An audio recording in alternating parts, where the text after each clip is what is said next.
Hey guys, and welcome back to the channel. I'm Dazzling Dave and this is your match preview for Wolverhampton Wanderers against Brighton and Hove Albion at Molineux in the English Premier League. Stats, facts, team news, thoughts, prediction and a few other little things. Samosa Saturday? All coming up next.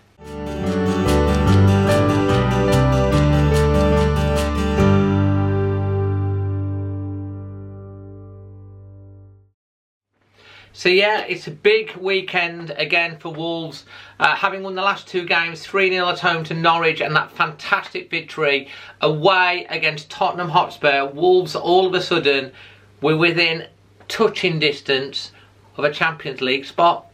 Literally goal difference from 5th and also only 3 points now behind from Chelsea, and Wolves now have on paper is, obviously with the old cliche, don't play football on paper, but 3 much more, shall we say, winnable games where the expectation will be for Wolves potentially to take up maximum points from all of them. Starting against Brighton and Hove Albion. Brighton and Hove Albion, and it is also Samosa Saturday 4. And obviously this is an opportunity to buy some over, go and see Manny at the stall and the team of helpers. Put your hand in your pocket to raise money for Dementia UK, fantastic cause. Put a little bit of information there, but they're there between 11 AM and kick-off time. So go past, say hi, have a samosa, put your hand in your pocket and make a donation. On to the game itself. Well, Wolves against Brighton and Hove Albion. Brighton, probably our biggest, if not one of our biggest bogey sides last year. Point of fact, they had one shot, I think, in both games and took 4 points. Wolves have got a dreadful record against Brighton, really. We've only won 4 of our last 31 games against Brighton. 12 draws and 15 losses. All of those were in the second tier, and Brighton are actually unbeaten in all 9 top flight matches against Wolves. They've won 7 and they've drawn 2. A proper bogey side. But this is the Nuno era. Okay, it's kind of continued. Last season they got lucky. Wolves were unlucky not to take maximum points, let alone take only 1 point. This is Nuno. Nuno has been getting rid of record bogey teams and all the rest of it. So you literally have to take it as a separate game. Forget what's gone before. This is all about Wolves now. This is a hungry squad that can, they'll go for it. So let's look at some stats and facts. First of all, let's look at Wolves. Wolves are looking to secure consecutive Premier League victories for the first time since May 2019. And the 6 goals that Wolves have scored in the last 2 league games equals the same amount that they scored in the previous 7.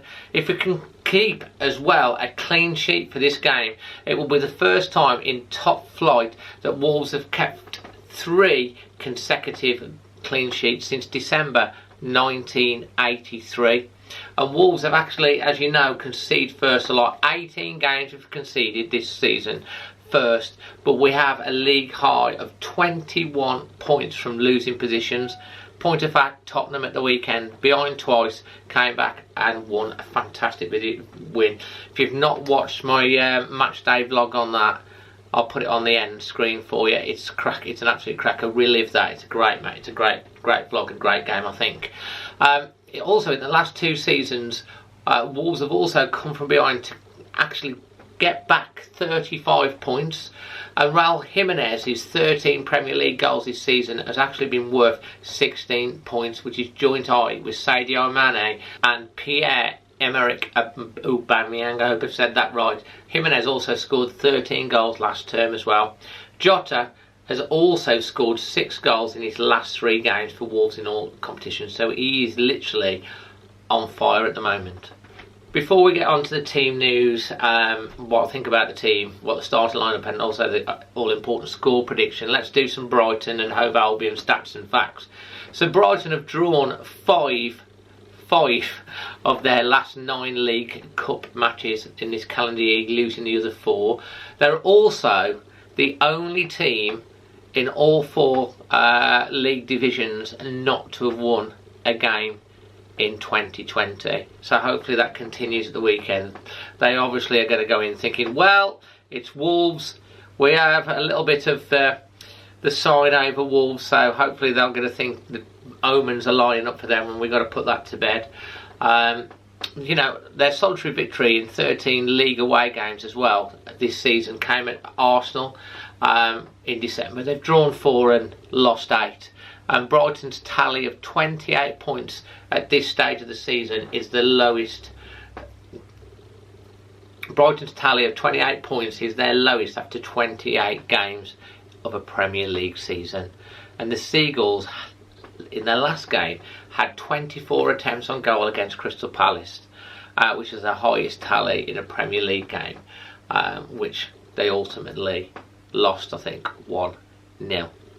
So on to the team news, what we think. Well, Morgan Gibbs-White's got injured again, his ankle in the under-23s. Johnny Otto is obviously still out, and we knew that Traore obviously had an issue with his shoulder. So Otto's out for the time being, he's recovering, Morgan's out, but the good news is Adama Traore is fit to play. That's pretty much the only injury concern that Nuno has to deal with. Obviously Morgan Gibbs-White and Johnny Otto. So it's going to be interesting how he matches up, and whether he, you know, goes 3-4-3 or that 3-4-2-1, sorry, 1-2, or the 3-5-2 formation. Be interesting. Obviously he'll have one eye on Olympiacos away in Athens on Thursday. So he's going to go Patricio in goal. It's going to be Cody, Bolly, and also Saiz. Saiz has not been booked in his last 10 games, and he does like a yellow card. This is a long run for him.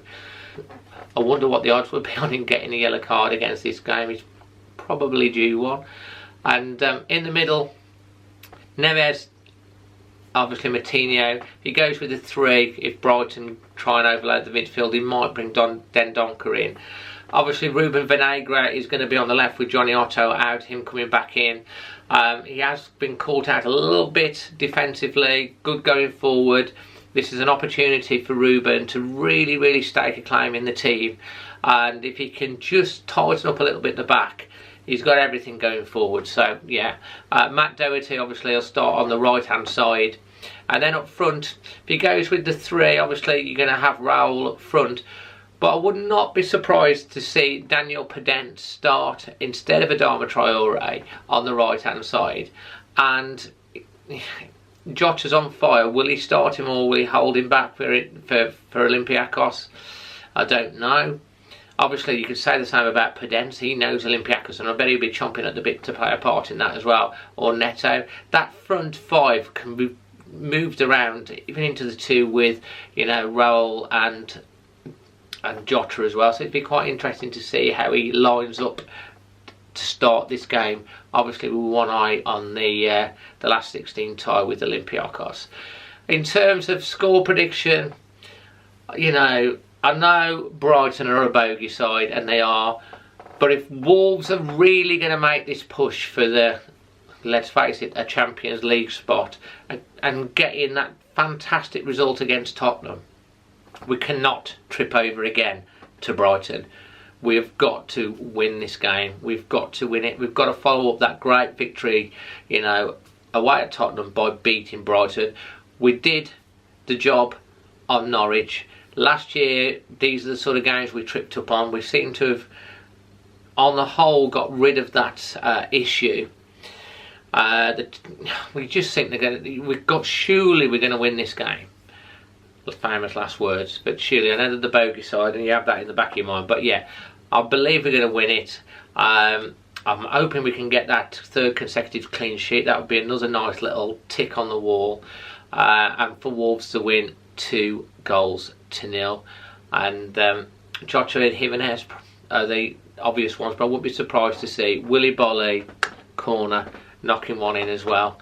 So yeah, leave your thoughts on what you think the team startup. Who do you think should start up front for this one? And what is your score prediction? And also, who do you think is going to score? I'm going to have a look. So I'll probably, if you get it right, give you a shout out in an upcoming vlog about that as well. So leave your score predictions, and yeah, don't forget to go and visit the Samosa store if you're actually in Wolverhampton.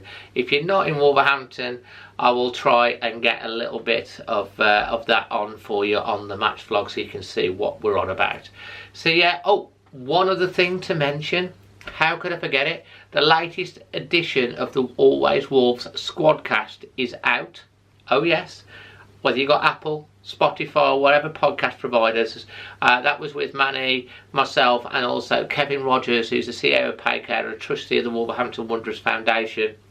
I'll leave the link down in the description box. Check that out. Hope you really enjoy it as well, and also leave us a rating if you can, and some nice comments on the actual podcast as well. So yeah, until the next one, come on Wolves. I'm Dazzling Dave. Always Wolves.